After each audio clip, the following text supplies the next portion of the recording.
السلام عليكم. شوفوا بالعربيه تعربت 99.99% ديال الناس اللي كندوي معاهم والناس اللي كيكتبوا ليا كلشي عنده امل واحد، انه يكون خطاب ملكي هو اللي غتعطى فيه الحلول. الشيء دابا هيك وقفات، ما نقدرش نقول تعابير واحده اخرى اللي كنعبروا بهم على ان الحاله صافي مشات.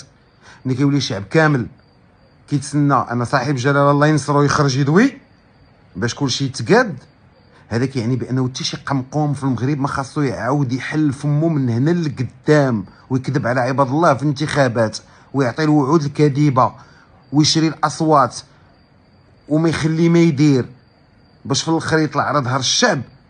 وقت الازمه ملي كنحتاجوا ناس اللي يخرجوا يتواصلوا يحضروا ما كنلقاو حتى شي حد. هو اصلا عندنا مشكل كبير ديال التواصل في المغرب. عرفتي واحد النوع ديال الناس، انا ما نقول لكمش سكتوا، انا نقول لكم هي قبل ما تهضروا عرفوا راسكم اش كتقولوا، وقبل ما تحلوا شوفوا واش كتعرفوا تحلوا. واللي مشهور ولا معروف وبغى يدير شي تصويره ولا بغى يدير شي ميساج ولا بغى يكتب شي حاجه يحيد الناس اللي كيخدموا في التواصل ولا يتشاور مع شي واحد بعقلو في عائلته، لان راه كتجي ديرها هكا كتصدق مهيج. عباد الله، المطالب معروفه، الغلط كاين بزاف ديال الحوايج. راه بشحال بودكاست قلتها، راه بابا كيتزاد في المدن المغربيه خاص بواحد جوج ثلاثه حتى 10. شوفوا شنو نايض دابا.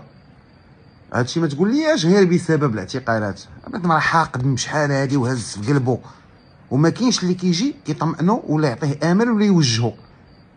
واحد كتقباه ما عندوش ومو ما عندهاش والدخل ديال العائله والسيستم سكولير يعني النظام المدرسي ما معاونوش وما كاين لا اخصائيين نفسيين في المدارس وكيشوف الا مرض ما عنده كيدير يداوى وبنادم كيعطيه النيجاتيف. ملي كيجلس هو كيسمع السلبي السلبي السلبي بيان سور واحد النهار غادي يتفرقع.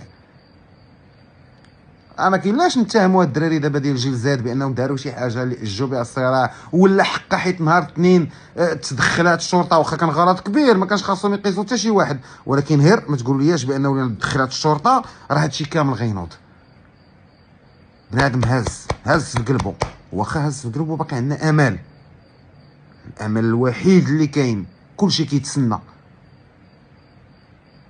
شعبيه العزيز واش غيتقال موراه؟ من غير هادشي حتى شي واحد هنا في المغرب ما عنده تاثير يقدر يقول به انا كنقول ولا كنطمئن ولا عندي كلمه ولا عندي مصداقيه مني انا وجبد. والله يدير لي فيها الخير. وزير الصحه جابوه للبرلمان باش يديروا علينا شي مسرحيه جديده بعد ما فشلت ديك المسرحيه ديال تنقاص ديال الكنقر بين المستشفيات. ايوا يا سيدنا، المسرحيه فشلت واحد الفشل ذريع لدرجه انها خلت الغضب في الشارع يتزاد.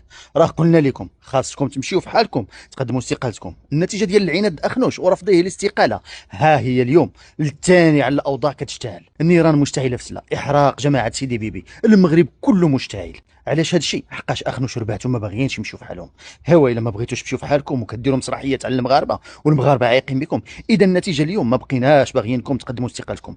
اليوم بغينا انكم دوزوا للمحاسبه، ما تمشيوش تتم المحاسبه معكم، يتعرف اش درتوه في هذه السنوات. الفلوس ديال البلاد فين مشات وشكون خداها، وخصوصا ديك الصفقات الثمينه فين مشات وشكون خداها.